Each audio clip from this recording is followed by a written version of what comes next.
Programme में आपको खुशामदीद कहते हैं। मैं असदुल्ला खान हूँ और मेरे साथ आरिफ निज़ामी साहब मौजूद हैं। और प्रोग्राम में हमें ज्वाइन कर रहे हैं मोहित यूसुफ साहब।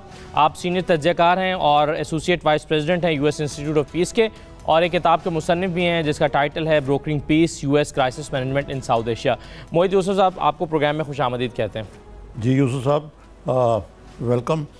आप बड़े अच्छे मौके पर पाकिस्तान आए। अभी आपकी किताब का रूनुमाई भी हुई है आपकी किताब की, और मैंने बड़ी तारीफ़ सुनी है किताब की। आपकी वैसे भी बड़ी गहरी नज़र है पाकिस्तान और अमेरिका के तल्लुकात पे।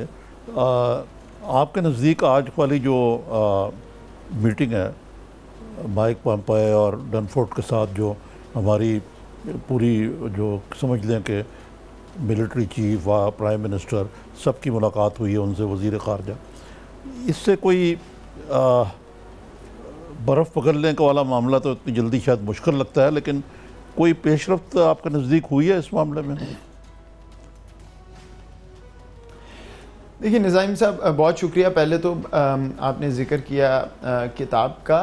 देखिए मेरे नज़दीक इस जो ये दौरा था, बदकिस्मती से इससे पहले जो 10 दिन गुज़रे हैं, इस दौरे की सिमत उससे ही वाज़े हो गई थी और वो बिल्कुल मनफी थी उसकी सिमत। एक वो फ़ोन का वाक़या, टेलीफोन का वाक़या हो गया, उसके बाद वो 300 मिलियन की कटौती की बात, जो कि पुरानी कटौती हुई वो फिर से शुरू हो गया। एक वो मिलिट्री ट्रेनिंग की बात हो गई। तो वो सिमत जो है बदकिस्मती से वो डू मोर डू नो मोर के मामले में ही फंस गई। अब देखते हैं, शाह महमूद कुरैशी साहब भी बात करेंगे, लेकिन कम से कम जहाँ तक मुझे मालूम है कि कोई बहुत बुरी चीज़ भी इस दौरे में नहीं हुई, लेकिन कोई खातिर खा पेशरफ भी नहीं हुई। उसी मौजू पे बात हुई ज़्यादा कि अफ़गानिस्तान को किस तरह हैंडल करना है, पाकिस्तान वो कार्रवाइयाँ करे जो अमेरिका चाहता है। पाकिस्तान ने अपना मौक़िफ़ रखा। ये हुकूमत नई है, ये वो बात भी करती है कि हम वॉक ओवर नहीं होंगे, तो इन्होंने भी अपना मजबूती से पॉइंट जो है वो रेज़ किया। लेकिन बुनियादी बात यह है मेरे नज़दीक, एक 1 पॉइंट एजेंडा पे पहले तो बात होने की ज़रूरत है कि आया अफ़गानिस्तान में ये जो पॉलिटिकल सेटलमेंट का मामला है, तालिबान से बातचीत का मामला है, ये वाकई ही संजीदगी से आगे चलाना है, और अगर चलाना है तो उस नुक्ते पे अमेरिका और पाकिस्तान का मिलाप है, और उसमें पाकिस्तान को भी अपना हिस्सा डालना है, अमेरिका को एक विजन देनी है, और उस लिहाज से मामला आगे चल सकता है। लेकिन उसके लिए ज़रूरी है कि हम कुछ देर के लिए ये बातचीत बंद कर दें कि कौन ज़्यादा सच्चा झूठा, किसने क्या बात की, कार्रवाई हो रही है या नहीं। बजाय इसकी बात करें कि हम ये कर सकते हैं, ये किया है, ऐसे सिर्फ बातचीत की जो तालिबान से बात हो रही है उसको आगे लेके चलें। अब अमेरिका और तालिबान ने वाजे कर दिया है कि वो डायरेक्ट बातचीत भी कर रहे हैं, एक अपॉर्चुनिटी है।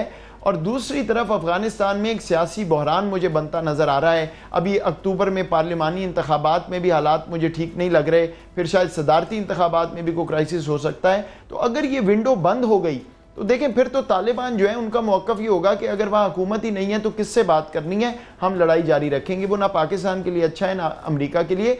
तो इस पे और ज़्यादा बात, अब इस एक आइस ब्रेकर हो गया है इस दौरे से, जैसा भी दौरा था, इस पॉइंट पे आगे बात करना ज़रूरी है कि तालिबान से बातचीत जल्द अज जल्द कैसे आगे चलेगी। और जितने नकात हैं अफ़गानिस्तान के, उसमें फ्रैंकली मुझे पाकिस्तान और अमेरिका का मिलाप नहीं नज़र आता, और ना ही वो होने वाला है। मोहित यूसुफ साहब, जो बातचीत हमने सुनी शाह महमूद कुरैशी साहब की, जिसमें वो कहते हैं कि मैंने बुर्दबारी, खुददारी और ज़िम्मेदारी से पाकिस्तान का मौक़िफ़ सामने रखा है, और उनकी भी ख्वाहिशात सुनी हैं और अपने भी तवक्कुआत ज़ाहिर किए हैं, तो आपको उनकी गुफ्तगू से क्या लगा कि क्या मीटिंग में क्या बातचीत क्या हुई है? देखिए, हम बिल्कुल जो बात कर रहे थे बिल्कुल वही अभी इन्होंने अपने प्रेस कॉन्फ्रेंस की शुरुआत में बात की है, जो एक तालिबान से बातचीत के सिलसिले पे मिलाप है, गुंजाइश निकल आई है डायरेक्ट कॉन्वर्सेशन की, और आगे विलिंगनेस है बढ़ने की, और अमेरिका ने अपनी पॉलिसी को अब पॉलिटिकल सेटलमेंट के ऊपर वो बात कर रहे हैं। बिल्कुल यही बात तो हम इससे पहले कर रहे थे जब उन्होंने ये शुरू की। तो ये एक बड़ी खुशाइन बात है। अगर फोकस इस चीज़ पे रहेगा कि आगे बातचीत का सिलसिला कैसे चलना है, तो मिलाप है। अगर मामला दूसरी तरफ चला गया, डू मोर डू नो मोर, और वहीं रहा, तो फिर उसमें मसाइल दोबारा से वही पैदा होंगे।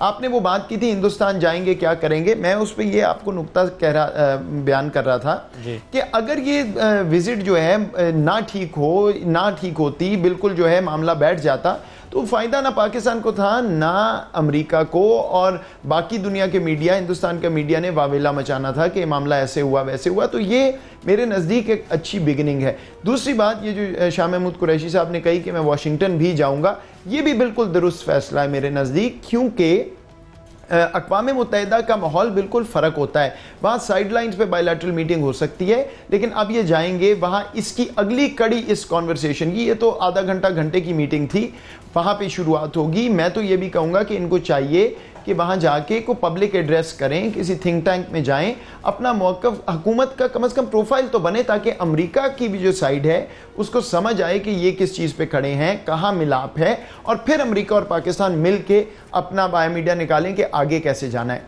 एक बात मैं और कर दूँ, ये मत भूलिए कि ये अफ़गानिस्तान की बात हो रही है।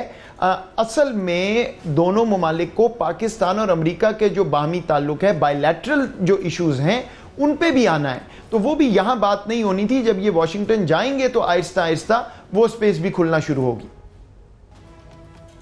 जी मोहित साहब, यही मैं आपसे सवाल करना चाह रहा था कि एक चले डू मोर की बात नहीं हुई, बड़े अच्छे माहौल में हुई है, शाह महमूद कुरैशी साहब बड़े मुतमईन हैं, और ये भी एक इंडिकेशन है कि जो उनको अगर वाशिंगटन बुलाया तो पाकिस्तान को एंगेज करना चाहता है अमेरिका। लेकिन इसके साथ साथ जो कोर्शन की पॉलिसीज़ जिनका आपने भी इब्तदाई तौर पे खुद जिक्र किया, क्या उनमें भी कोई लेटअप होगा?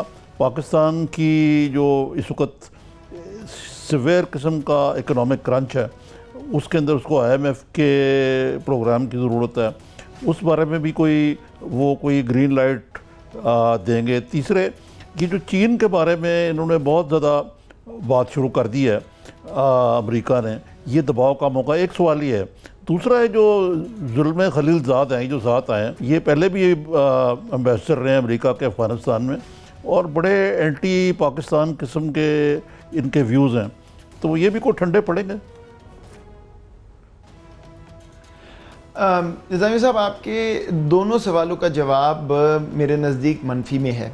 अमेरिका की जो प्रेशर की पॉलिसी है, वो आप ट्रंप इंतज़ामिया को हम जो भी कहें, एक बात उन्होंने बिल्कुल खुल के किया है कि ये प्रेशर की पॉलिसी अपनाएंगे, और उन्होंने अपनाई भी है, हमें नज़र भी आया है। तो वहाँ पे मैं आपको ये बताऊँ, बदकिस्मती से पाकिस्तान पे ऐसा मनफी कंसेंसस है कि शायद दुनिया का और कोई मुल्क नहीं है जिस पे इतना एग्रीमेंट है तमाम सियासी हलकों में कि वो एक पाकिस्तान के ख़िलाफ़ जो बात होती है उस पर सारे हाँ करते हैं। उसकी जो भी वजूहत हैं वो अलहदा है, लेकिन वहाँ की डोमेस्टिक सिचुएशन में ये लेटअप नहीं होगा। ये कोएर्शन की पॉलिसी, ये स्टेटमेंट्स, ये बातें साथ होंगी और एक ओपनिंग का रास्ता निकाला जाएगा। और उसमें मसला ये है कि जो अफ़गानिस्तान में हालात बेहतर होने हैं, अगर होने हैं, उसकी टाइमलाइन कोई आज कल परसों नहीं है, उसमें कई माह लग जाएंगे ये बातचीत का सिलसिला शुरू होने में। तब तक ये कोएर्शन की पॉलिसी जो है ये मेरे नज़दीक इसी तरह रहेगी। ये IMF का पैकेज वो अमेरिका अल्टीमेटली रोकेगा नहीं, या रोक नहीं सकता, वो IMF का फैसला होगा। लेकिन ये जो बात है कि अगर जो कशीदगी है ताल्लुक में, जो रोज़ एक मड स्लिंगिंग है, वो ख़त्म होगी और आगे मामला बढ़ेगा, तो वो एक दो विजिट से नहीं होने वाला, वो मामला भी चलेगा। लेकिन फिर भी ज़रूरी है मेरे नज़दीक कि पसे पर्दा कोई वाया मीडिया निकले, कोई ऐसा मौका मिले जिससे अफ़गानिस्तान पे एक मिलाप हो, ताकि बाकी बायलैटरल जो कॉन्वर्सेशन है, जो अमेरिका को भी चाहिए, पाकिस्तान को भी चाहिए, उस पर भी मामला आगे बढ़े। यहाँ तक आपका सवाल है ज़ालिम खलीलजाद का, एक तो मैं ये वाज़ेह करूँ कि वो उस तरह हॉलब्रुक साहब की तरह अफ़गानिस्तान पाकिस्तान के एनवॉय नहीं होंगे। ज़्यादातर उनका काम जो है वो अफ़गानिस्तान के पीस प्रोसेस पे होगा। ये ज़ाहिरी बात है कि उनको पाकिस्तान के साथ भी काम करना होगा वगैरह। लेकिन देखिए, बात यह है कि वो अमेरिका की चॉइस है, जैसी भी है, वो उन्होंने एक फ़ैसला किया है। अब ज़ालिम खलीलजाद साहब ने काम करना है, तो पाकिस्तान को भी एक मोडस ऑपरेंडी ढूंढना है, एक पॉइंट पर्सन जो है वो इस पे अपॉइंट करना है। मैं एनवॉय की बात नहीं कर रहा, जो भी इसको आगे लेके चलेगा, चाहे वो शाह महमूद साहब खुद हों या जो भी है, और एक चैनल बनाना है कम्युनिकेशन का।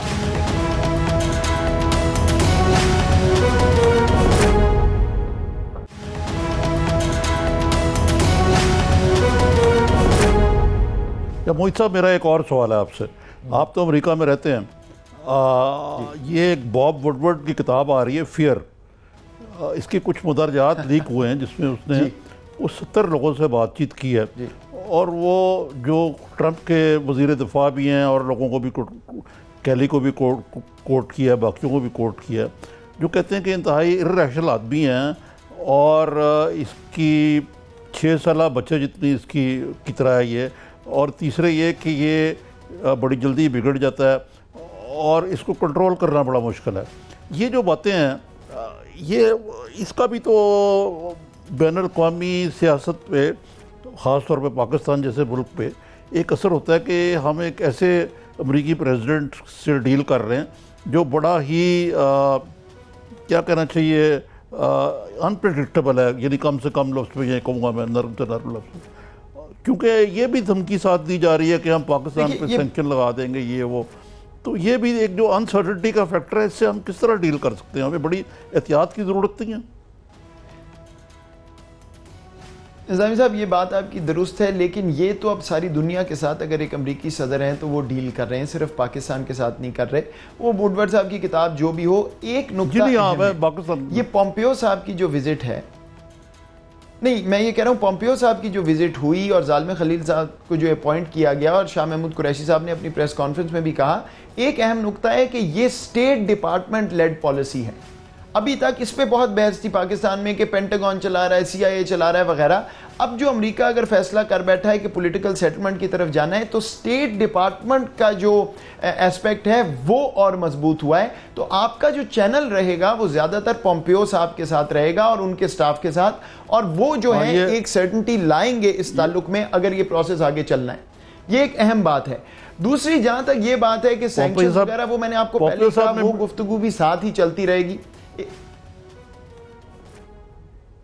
हाँ, मैं ये कह रहा था कि पोम्पियो साहब ने आज ये कहा है वहाँ से रवाना होने से पहले कि मैं पाकिस्तान को अच्छी तरह जानता हूँ, एज डायरेक्टर ऑफ CIA मैं डील करता रहा हूँ। तो ये पाकिस्तान उनके लिए और अफगानिस्तान या FPAC जो आप कहें, ये कोई नई चीज़ नहीं है उनके लिए।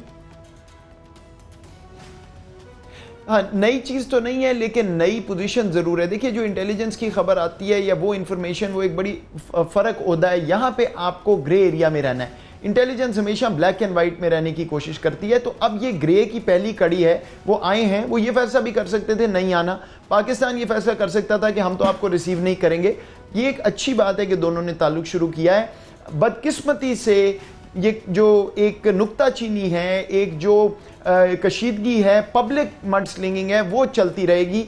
जैसे ही कोई बात पाकिस्तान के बारे में मुस्बत होती है निज़ामी साहब वाशिंगटन में, या क्वाइट फ्रैंकली यहाँ पे भी अमेरिका के बारे में, तो वो सारी लॉबीज एक्टिवेट हो जाती हैं जो चाहती हैं कि मामला जो है उस तरफ ना जाए। तो पाकिस्तान का तो वहाँ इतना मनफी तासुर है कि आप ज़रा सी बात करें तो लोग आपके पीछे पड़ जाते हैं। तो वो मामला तो ठीक नहीं होगा। पब्लिक मड स्लिंगिंग काफ़ी हद तक मुझे लगता है अगर रोक भी लें फिर भी कुछ ना कुछ चलेगी, धमकियाँ भी आएंगी। जितनी जल्द पसे पर्दा कोई ताल्लुक में एक वाया मीडिया निकल आए कि आगे कैसे बढ़ना है और उस पर फोकस करें, तो शायद ये मामला आहिस्ता आहिस्ता ठीक हो जाए। लेकिन ये कल परसों, 1 माह 2 माह में ठीक होने वाला नहीं है। ये ज़रूर है कि एक मौका मिला है, नई हुकूमत है, यहाँ स्टेट डिपार्टमेंट एम्पावर हुआ है। कोशिश करना जो है वो लाजमी है दोनों साइड्स को, क्योंकि देखिए और ऑप्शन क्या है, इस वक्त स्टेटस को में तो ताल्लुक टूटा हुआ है। अगर वो टूटा रहेगा तो और धमकियाँ आएंगी, पाकिस्तान भी और ज्यादा एक नेशनलिस्टिक स्टांस लेगा। ना अमेरिका का फायदा ना पाकिस्तान का, क्योंकि अफगानिस्तान का हल अलहदा तो नहीं हो सकता। पाकिस्तान और अमेरिका को मिलकर ही हल तलाश करना है। पाकिस्तान के फ्यूचर अमेरिका के साथ, अमेरिका का पाकिस्तान के साथ अलहदा नहीं हो सकता। तो इस वक्त ऑप्शन कोई नहीं है। मैं ये नहीं कहता कि इस ताल्लुक से ये जो अब नई स्टार्ट करने की कोशिश है ये कामयाब होगी। मैं ये भी नहीं कहता अफगानिस्तान के हालात को लाजमन ठीक होंगे, ये भी नहीं कहता कि आसान है। लेकिन इस वक्त ट्राई करने के अलावा, पूरी कोशिश करने के अलावा संजीदगी से ऑप्शन कोई नहीं है। और मेरा ख्याल है कि ये जो आज मूव हुई है, ये आए हैं और शाह महमूद साहब ने जो फैसला किया है वहाँ जाने का, मेरे नज़दीक ये बहुत अच्छा फैसला है। अगर इससे कुछ ना भी निकला तो कम से कम एक बातचीत का चैनल तो खुलेगा, जो कि पिछले साल से मुकम्मल तौर पे तकरीबन बंद ही समझे उसको। अच्छा मोहित साहब, ये शाह कुरैशी साहब ने अभी कहा भी अपनी गुफ्तगू में कि मेरा जो पहला गैर मुल्की दौरा होगा वो अफ़गानिस्तान का होगा। और पाकिस्तान और अफ़गानिस्तान के दरमियान जो ताल्लुकात हैं, जो उसमें कशीदगी है, शायद वो पाकिस्तान और अमेरिका के ताल्लुकात में उतनी कशीदगी नहीं है जो अफ़गानिस्तान के साथ ताल्लुकात में रही है। एक ट्रस्ट डेफिसिट मौजूद है और अफ़गानिस्तान मुसलसल पाकिस्तान को ब्लेम भी करता है सर्टन रीजन्स पर।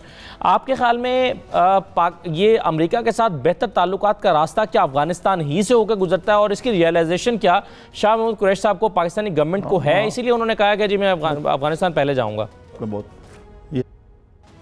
देखिए, ये एक तिकोन ताल्लुक है, और तिकोन इसलिए कि अफगानिस्तान के बगैर अफगानिस्तान के मामलात हल हो नहीं सकते।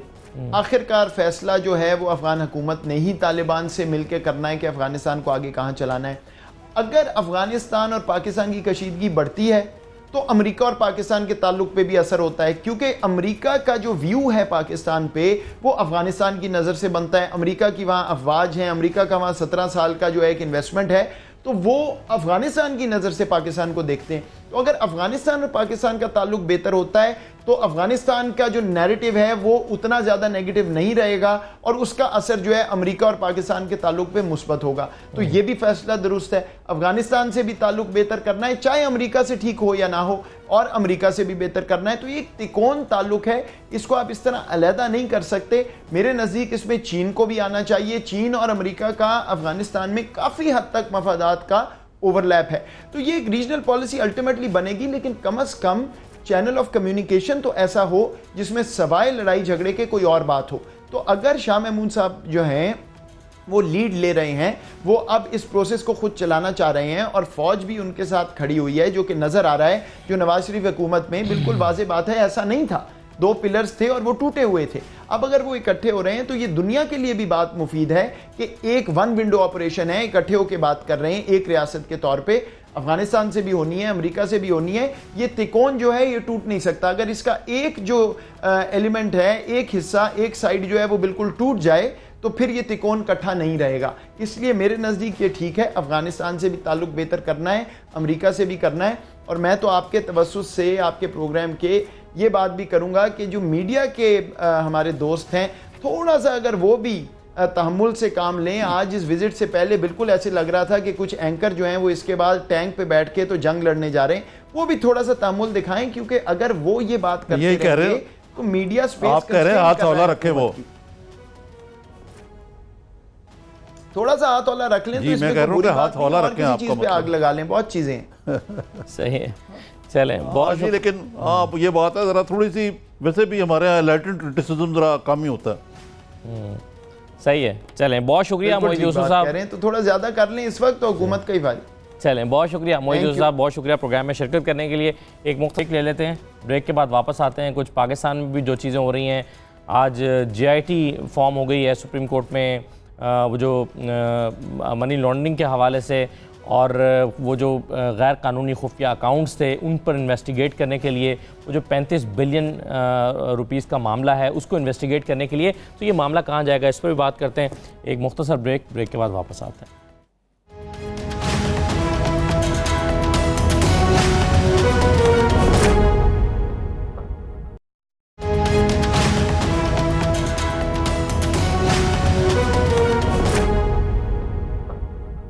ब्रेक के बाद आपको दोबारा खुशामदीद कहेंगे। निज़ामी साहब, आज एक डेवलपमेंट हुई है, जो जाली अकाउंट्स मनी लॉन्ड्रिंग केस चल रहा है, जिसमें आज खुद नोटिस ले रखा है सुप्रीम कोर्ट ने, चीफ जस्टिस साहब ने, उसमें JIT बनाने का फैसला किया गया है। आज मैं खुद भी सुप्रीम कोर्ट में मौजूद था और उसको खुद विटनेस कर रहा था, तो जो तमाम स्टेक होल्डर्स हैं उनके वकला ने सुप्रीम कोर्ट को ये कन्विंस करने की कोशिश की कि आप JIT ना बनाएं। जरदारी साहब के वकील ने भी ये कोशिश की, अनवर मजीद ने भी, उनके बेटों के वकील ने भी कोशिश की, कन्विंस करते रहे कि आप JIT ना बनाएं, लेकिन चीफ जस्टिस साहब ने कहा कि JIT बनाएंगे। और FIA को सिक्योरिटी भी फराम की रेंजर्स की, और ये भी कहा कि वो डिमांड कर रहा था, FIA डिमांड कर रहे थे कि जिसको आप पंजाब में शिफ्ट कर दें। उन्होंने कहा नहीं, ये सिंध में ही काम करेगी, वहीं इन्वेस्टिगेशन होगी। तो आप इस डेवलपमेंट को कैसे देख रहे हैं? अब JIT बन गई है जिसमें वो तो ये तमाम लोग शामिल होंगे जो डिमांड किए गए हैं। जी ये 2 हफ्ते में रिपोर्ट देगी गालबन अपना, ये कहा चीफ जस्टिस साहब ने। और दूसरे इसमें क्या MI और ISI शामिल है? इसमें MI को शामिल नहीं किया गया, इसलिए कि चीफ जस्टिस साहब ने से आर्ग्यू जब किया गया था तो उन्होंने कहा कि जी आपको वही काम ISI से मिल जाएगा, तो जी हाँ। तो वो फिर एक नुमाइंदा शामिल और एक नहीं। ये ISI शामिल है जी, यही ऐसे ही है ना? जी जी जी जी हाँ, तो ये सिग्निफिकेंट बात है, क्योंकि ये उतनी वसी उल बुनियाद कमेटी नहीं जितनी पनामा लीक्स के लिए मैं नवाज शरीफ के बनी थी। JIT ज़रा उससे मुझे ज़रा कम लगती है थोड़ी सी। गालबन ये उनके पास, अब उन्होंने कहा ये कोई 35 अरब का रुपए का फ्रॉड है जिसको उन्होंने पकड़ा है कि जी वो नौकरों के नाम भी अकाउंट्स थे वगैरह वगैरह। तो वो कोई फोरेंसिक एविडेंस होगा जिसकी बेसिस पे ये JIT जो है करेगी। साहब सिर्फ नौकरों के नाम ही नहीं बल्कि इस कोर्ट में तो कराची से आम दुकानदार और घरेलू खवातीन पेश हुई हैं। वो कहती हैं कि जी हमें पता ही नहीं, हमारे अकाउंट में कभी 50,000 रुपये नहीं आए, तो 8 अरब रुपए हमारे अकाउंट के जरिए से ट्रांसफ़र किए गए। तो ऐसे आम लोग भी पेश हुए थे जी। हाँ जी, तो वो दुबई गए मुख्तलिफ ज़राए से, और तो ये यानी इन अकाउंट से निकलवा के हुंडी के ज़रिए गए। तो ये जो सारी सिचुएशन है ये काफ़ी गंभीर है, और इसकी जो टाइमिंग है वो भी बड़ी ऑड है। इसके लिए ये अनवर मजीद साहब का तो इतना चले जो मसला है, ये ख़ुद जरदारी साहब और मोहतरमा फरियाल तालपुर के लिए ख़तरे की घंटी है ये। जी बिल्कुल सही है, लेकिन एक चीज़ ये हुई है, एतजाज़ हसन साहब की ये डिमांड थी कि जी जो इसमें नजफ़ मिर्ज़ा हैं उनको शामिल ना किया जाए JIT रिपोर्ट में, क्योंकि ये FIA ने डिमांड किया होता तो उन्होंने कहा कि इनकी मुखासिमत रही है जरदारी साहब के साथ, ये बाइस्ड है उनके हवाले से, और जो पहले कहते तो तशद्दुद के वक्त के इन पर इल्ज़ाम हैं, तो वो मुतालबा मान लिया गया। उन्होंने कहा कि जी ठीक है, मिर्ज़ा साहब जो हैं उनको हम निकाल देते हैं, उनके बगैर JIT बनाते हैं। तो ये बहरहाल एतजाज़ हसन साहब की जो डिमांड है उसको तस्लीम कर लिया गया। लेकिन इसके बावजूद निज़ामी साहब, आपको लगता है कि ये एक कड़ा मामला है जरदारी साहब और फरियाल तालपुर साहबा के हवाले से? हाँ, लेकिन ये मेरा ख्याल तो ज़रा ये अकोमोडेटिंग टाइप की JIT होगी।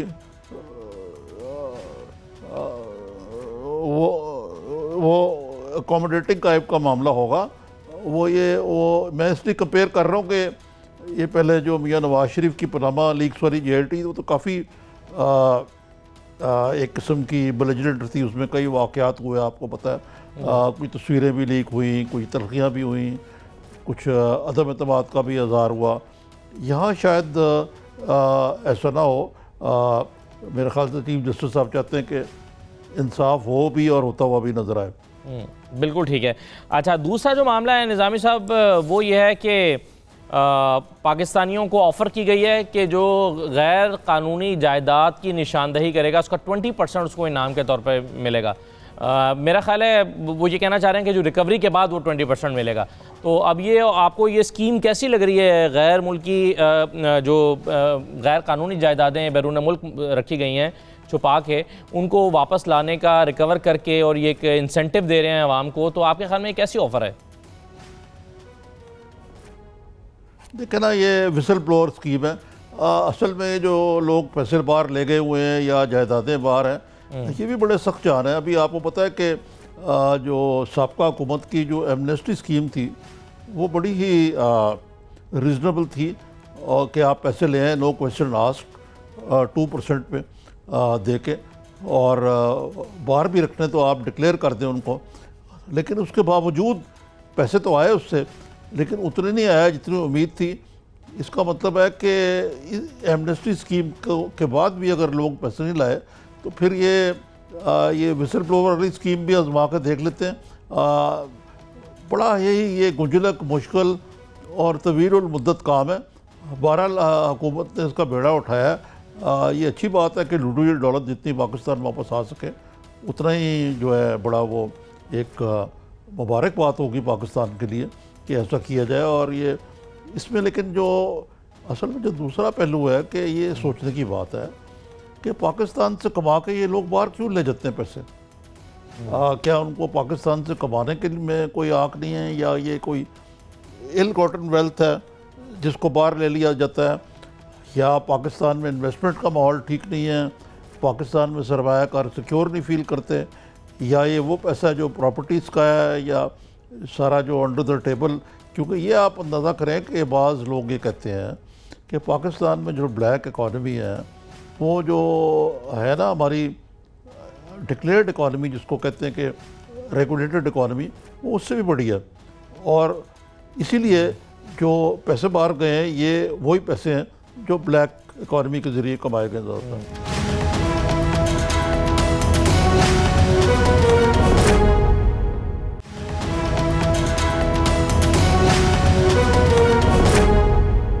अब निज़ामी साहब मैं ज़रा वापस आऊँगा उसी मामले पर जिस पर हम प्रोग्राम के शुरू में बात कर रहे थे, क्योंकि आज के दिन की वो बड़ी अहम डेवलपमेंट है। अब उसमें एक और चीज़ जो कोई साहब ने भी बताई और वीडियो भी सामने आ गई कि उसमें DGISI भी मौजूद थे और आर्मी चीफ भी मौजूद थे। अब जिसको वन विंडो ऑपरेशन कह रहे थे अभी मोहित यूसुफ साहब, तो ये वन विंडो ऑपरेशन का तो ये मतलब हुआ ना कि तमाम जो मुख्तदर हल्के हैं जिसमें प्राइम मिनिस्टर भी हैं, आर्मी चीफ भी हैं, जो स्टेक होल्डर्स हैं, वो सब एक प्लेटफॉर्म पर बैठकर मसाइल को हल करने की कोशिश करें। तो ये आपके ख्याल में कितनी इंपॉर्टेंट चीज़ रही? इसमें वन ऑन वन मुलाकात किसी की नहीं हुई, वफूद की सतह पर मुलाकातें हुई हैं और इसमें पाकिस्तान की जानिब से भी आर्मी चीफ मौजूद थे और उनके भी जो चीफ थे वो आए हुए थे। जी देखिए, मैं इस पर बात करना चाह रहा था उस वक्त भी, लेकिन क्यों वक्त की किल्लत थी। ये एक आज की मीटिंग की जो सबसे अहम चीज़ है वो यही ऑप्टिक्स हैं जिसका आपने जिक्र किया। पहले ये होता था कि आर्मी चीफ की डेल्ट की मस्जिद अलग है, प्राइम मिनिस्टर की अलग है। वो पहले एक बाज़ का तो ऐसे हुआ माजी में कि अफगान प्रेसिडेंट पाकिस्तान आया और वो आर्मी चीफ से मिलने के लिए सीधे चले गए, यानी जो कि अनप्रेसिडेंटेड बात थी।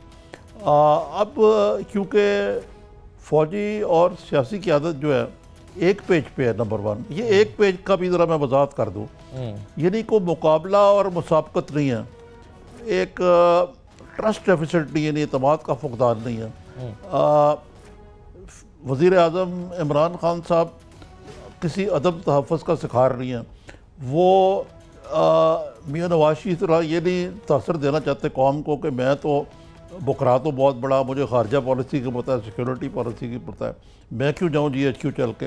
उन्होंने ये मीटिंग इसलिए कामयाब रही है कि वो एक लर्निंग कर्व पे हैं। उन्होंने 8 घंटे GHQ में गुजारे, वजारत खारजा गए, अपने लोगों से ब्रीफिंग ली, होमवर्क किया। और मैं जानता हूँ कि इमरान खान साहब का जो माजी में स्टैंड रहा है वो बड़ा हार्ड लाइन रहा है। आपको पता है कि वो बड़ी टफ टॉक कर सकते थे। मसलन उनका ड्रोन के बारे में जो तासर है, जो तालिबान के बारे में, वो हत्ता कि उनको तालिबान खान तक कहा गया कि क्योंकि वो कहते थे तालिबान से मज़ाक़ात करें। तो आज जो शाह महमूद कुरैशी ने बताया कि वो ख़ुद इस मौक़े पे आ गए।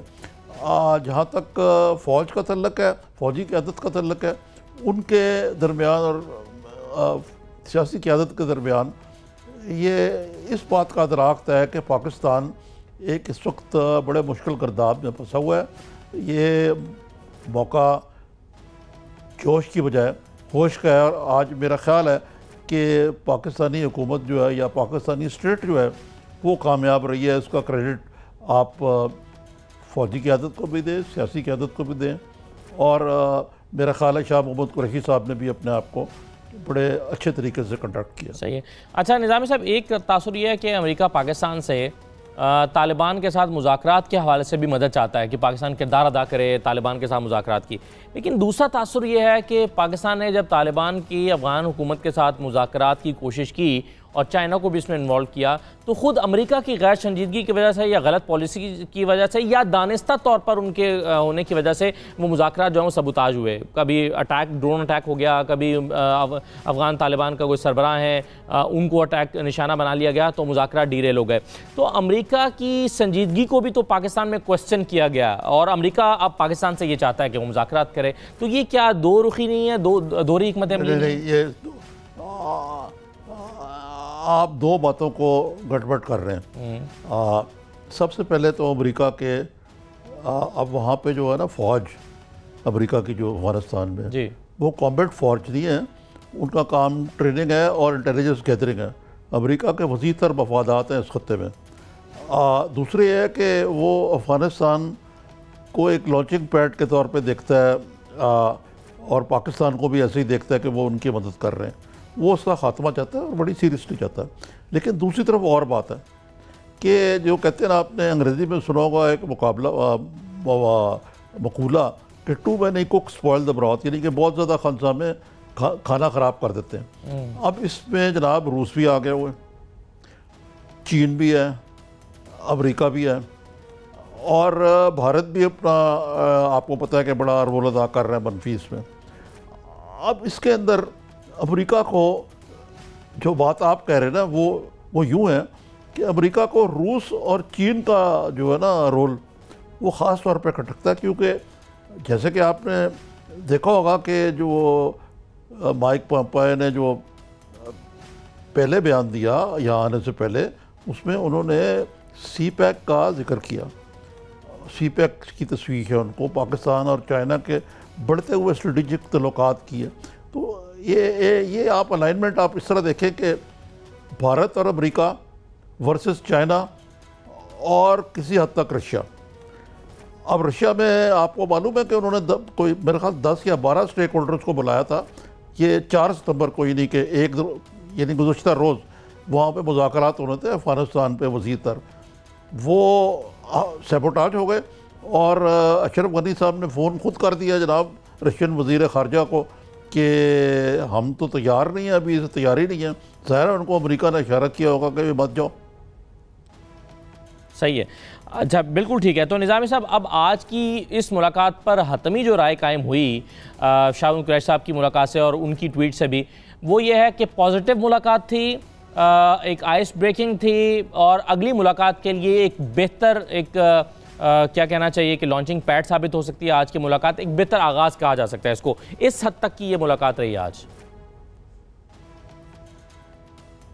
जी हाँ, लेकिन मेरा ख्याल है कि हमें बहुत ज़्यादा इस पर कोई डोंगरे नहीं बरसाने चाहिए, क्योंकि हम एक टफ सिचुएशन में हैं। और जैसे मैंने अर्ज़ किया कि ट्रंप एक अनप्रेडिक्टेबल आदमी है। आपको देखे ना, वो नॉर्थ कोरिया से बात कर रहा था केवल, वो बहुत बड़ा अनप्रेडिक्टेबल आदमी है। एकदम उसने कैंसिल कर दी मुलाकात, फिर एकदम शुरू कर दी, अब फिर कुट्टी कर ली है।